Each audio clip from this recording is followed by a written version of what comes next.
Tilewa Adebajo is the Chief Executive Officer of CFG Advisory. He joins me now live from Lagos in Nigeria. Great to have you here with us on TRT World. Tell me, what is your navigation through this diplomatic route? Well, I think the economic undertones with this cannot be understated in the sense that we can avoid that. There are geopolitical factors and there are economic factors which I believe will see reality.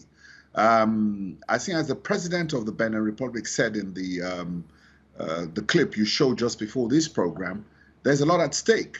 Currently, Niger, from the Agadem Rift Basin, with the proven reserves of close to $1 billion, they're producing about 20,000 barrels a day, which is about giving them about $50 million a year.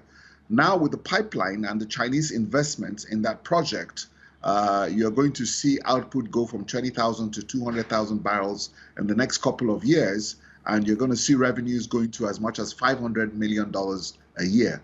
So I believe now there's a lot at stake, and I think with the coup in Niger, because this project was before the coup, and it was completed just when the military dictators came into Niger. So I believe that eventually, because of the stakes involved, economic reason and the mutual benefits will prevail. The key challenge Niger has is that it's a landlocked country, and China had to invest in a 2,000 kilometer pipeline to get the crude to China through the Atlantic port of Semen. Now, Mr. Adebajo, this is what I wonder. How likely is it for this diplomatic route to create some sort of global oil disruption? Not really, because the quantities involved are quite insignificant, considering the production. Nigeria next door is producing 1.3 million barrels from a quota of OPEC of 2 million barrels a day. And this oil has already been specifically pledged to the Chinese National Corporation.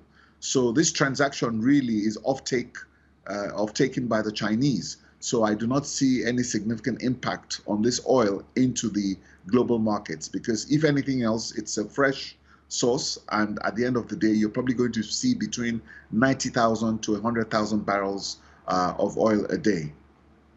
Mr. Tilewa Adebajo, thanks very much for talking to us here on TRT World. I really appreciate your taking out the time.